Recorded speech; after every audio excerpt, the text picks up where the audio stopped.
let's tip off tonight's show by bringing in the man who hit a mini milestone on Tuesday night at the Marriott Center, picking up his 10th win as a college head coach. Please help me welcome back into Studio C, the head coach of your BYU Cougar Hoopsters, Kevin Young. How are you? Good to see you. Welcome back. All right. Happy New Year to you. Happy New Year to you, too. What a group here. Yeah, this is nice, man. I got a packed house tonight. I love it. Congrats, by the way. I mentioned I called it a mini milestone. Win number 10 for you as a college coach. More importantly, win number 1 for you in the Big 12. Yeah, no, it was a big win to start out conference play. You know, obviously with the win, but just how we got the win. You know, played well on both ends of the floor, and you know, in front of a packed house. It was a fun game. That's the thing, too. There were some schools in the league giving away free tickets to get crowds up on a Tuesday afternoon, on New Year's Eve, and there you were at almost 17,000 people in the Marriott Center. Yeah, it's amazing. Somebody asked me about it going into the game. You know, are you worried about, you know, the fan or the rock not being as loud because the school's not in? I think I told you after the game, I had a sneaky suspicion that it'd still be pretty loud in there, and it definitely was. And our guys, you know, put on a show. Yeah, whether it's daytime or nighttime, you get that building full. It's a special vibe, isn't it? Absolutely. You know, a huge advantage. You know, I think for the players and for us, even as coaches, we feed off that energy as well.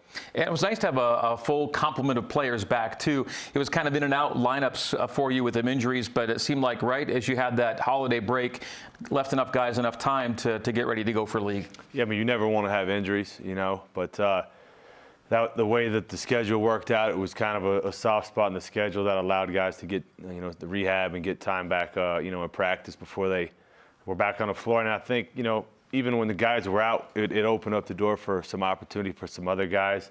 And some guys grabbed a hold of some of those opportunities, and you know, that'll pay us dividends, I think, now and down the road. How'd the holidays work for everyone, and even those, maybe the guys who were far from home, let's say, how were they taken care of during the holidays? Yeah, you know, everyone has, you know, even some of our international guys have you know, families here, whether that be you know, here in Utah or you know, just other parts of the country.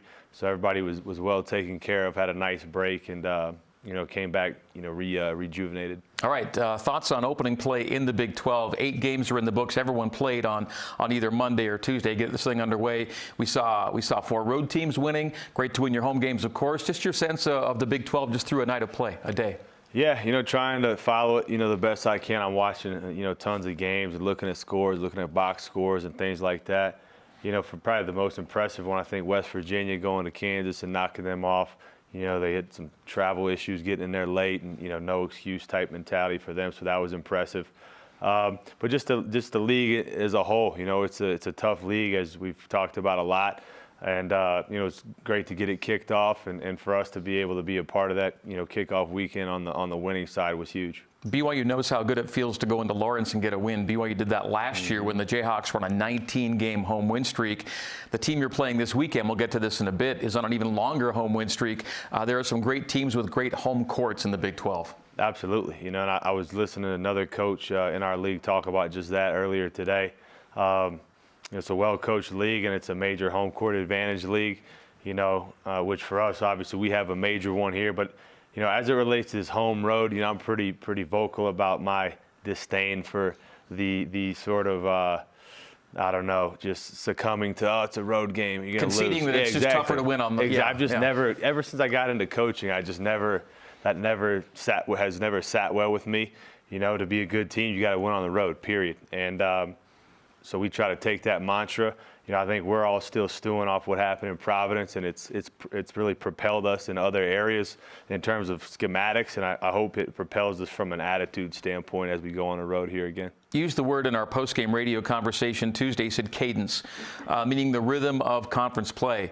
You're going to be going basically Tuesday, Saturday for 10 straight weeks. No bye days, no bye weeks. There's one Wednesday snuck in, but for the most part, you know, you can go Tuesday game, Thursday here in studio, and then Saturday game every week for 10 straight weeks. I like how you snuck in the Thursday in the studio on there, but no, it's good. It's good. I think we have a pretty good, you know, template built out with the coaches as it relates to, you know, our scouting sort of procedures and what we want to do on the floor with the guys, building in time for them to, you know, get their rest and get their rehab and stuff like that. So it'll be nice, you know, where it's not kind of all over the place as we get on a nice little rhythm here in the next couple months. All right, let's look back at Arizona State for a sec. And back in the day, BYU versus Arizona State was a conference game, last contested in the WAC back in the late 70s. Now, BYU and ASU conference colleagues again, of course, in the Big 12. And 2 days ago, these two teams squared off in their league opener. BYU looking for a 14th consecutive home win and 6th straight home win over the Sun Devils. And the Cougars got it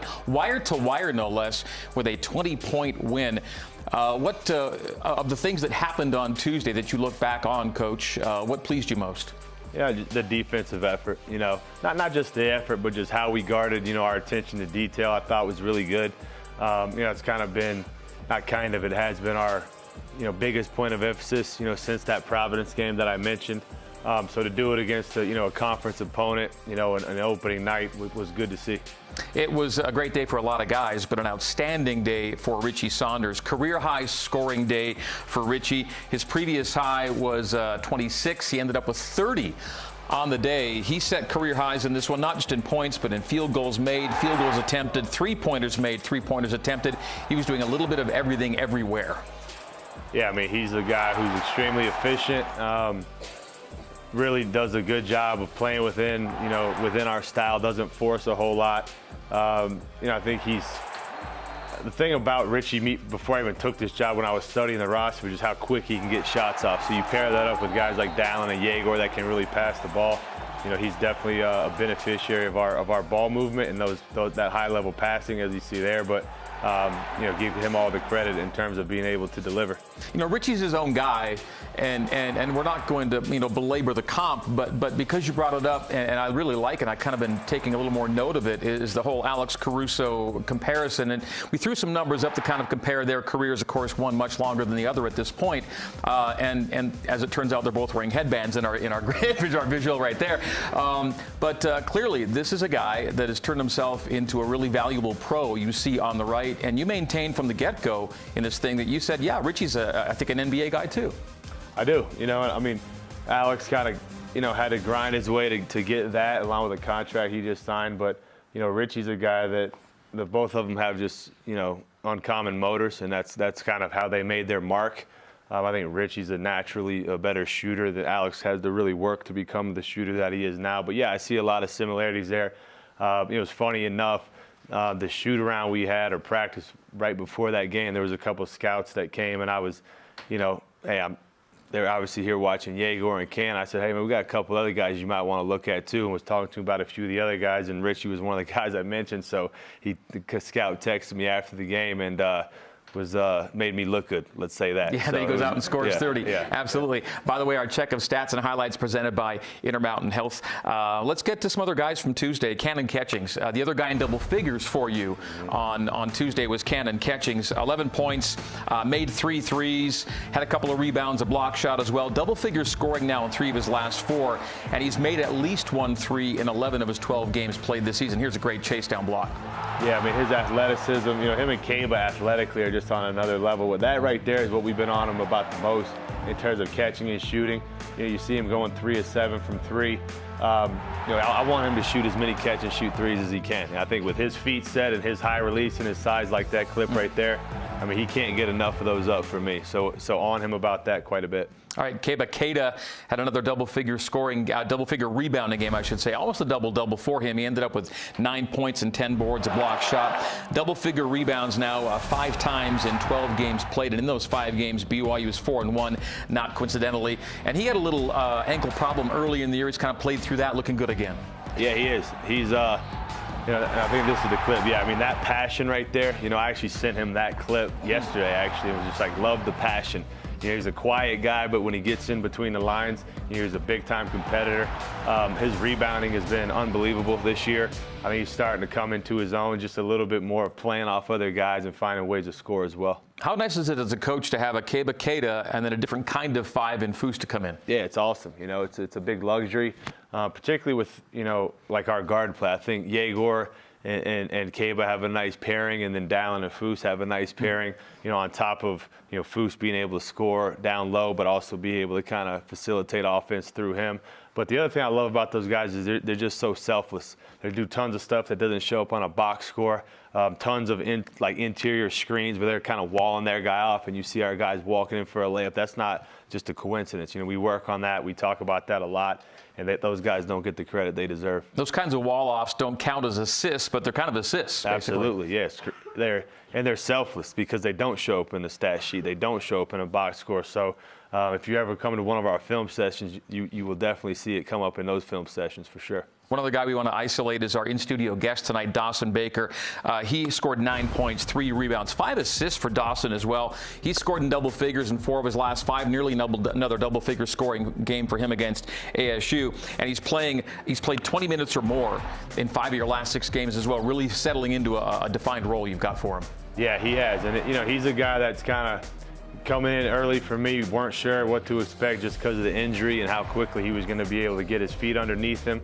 But, man, he's really impressed. Even from day one of our first little secret scrimmage, he really opened my eyes there and really hasn't let off since. And in that game against ASU, I don't even think he hit a 3 in that game. Usually he's knocking at least 1 or 2 down and still finds a way to have 9 points. Yeah. And I love the 5 assists as a secondary playmaker. But I think he had made a 3 in at least, I think it's 5 straight games before that one on Tuesday. Key statistics for you. I mean, we're going to try and maybe throw a few up on the screen here for you. What are some of the things you kind of want to see consistently game to game that indicate that your guys are playing the game the right way for you? Yeah. I mean, on the defensive side, you know, the thing that we've felt like has helped us the most is keeping teams off the free throw line. You know, you see right there, you know, ASU was averaging, you know, a little more than we let them. You know, we want to keep them off the line as much as we can. We feel like that allows us to get out and transition. And then the rebounding numbers. You know, that's something that's huge in terms of possessions, not allowing them to get, you know, second chance opportunities. You know, whereas we want to get as many second chance opportunities as we can. And then that assist percentage where that ball is moving, trying to get, you know, not just other guys involved, but just taking a good shot, passing it up for a great shot. And usually that assist percentage is tied to that. You're a top 20 team right now, I believe, in offensive rebound percentage. And you're the #1 team in the country in defensive rebound percentage. Yeah, and I mean, you know, the majority of our guys are, you know, under 6'9", 6'8". You know, my high-low's at 6'10". You know, but being able to get that done without, you know, just a big front line was a concern for me coming in, and we tried to make that a point of emphasis, you know, from day one. We talk about it a lot. We work on it a lot. That'll get harder and harder, you know, starting, you know, against Houston. You know, they just have a bunch of junkyard dogs that just throw it off the glass and try to go rebound it, so we'll really get tested there. But so far, we've had good returns with the rebounding. It is a great challenge, and they're about a top 30 team right now in offensive rebound percentage, so it is an excellent strength versus strength. Time of the year, we can start looking at metrics and how they play for the NCAAs, and so we're going to throw a few up on the screen here. A solid net right now, your top 40 in net, your top 40 in KenPom, your top 30 in BPI. The KPI numbers should come up as the schedule strength increases in the Big 12, and you're right on the fringe there with bracketology as well. And so it is the time when team sheets become a thing. And we'll check these as we go along. But I would say at this point, through 12 games, Coach, you're going to be pretty happy. Yeah, no, I'm still learning what all those numbers mean as it relates to it looked like Arabic, quite frankly, some of that stuff. We start talking about the rebounding percentage, I got you on that. But yeah. I'm learning on those other metrics. But you know, I've told our guys we have a good basketball team. You know, make no mistake about it. Metrics aside, or this, that, the other, we have a really good basketball team that plays connected on both ends of the floor. I think we're a hard team to game plan against because how much shooting we have and how well we move the ball. And so we're just going to take it game by game, and hopefully by the end, you know, all the powers that be find our numbers and where they need to be, and we get a chance to go make a run. Speaking of numbers, I was watching Kelvin Sampson's press availability today, of course, Houston's head coach, and he brought up the fact that, yeah, you do have 9 players on your roster right now who have all had career highs of 20 or more. That's incredibly deep scoring. Yeah, I think Richie made the comment the other night, and it didn't surprise me of how humble of a guy he is. He was like, look, it was my night. You know, I was making shots, but the ball was finding me. You know, we have a lot of guys that can put the ball in the basket. Even that game, I think we had 76 points. You know, Richie had 30. Only one other guy had double figures. 11 for Cannon. You know, then everybody else is just chipping in. And so, on a given night where that ball is moving and who's hitting, I think makes us, pretty dangerous. By the way, there are 2 guys in the Big 12 who've had a 30-point game this year, and they square off on Saturday because L.J. Cryer is the other guy from Houston. He can fill it up. He's a dynamic scorer. Really aggressive. Does a lot of his damage from the perimeter.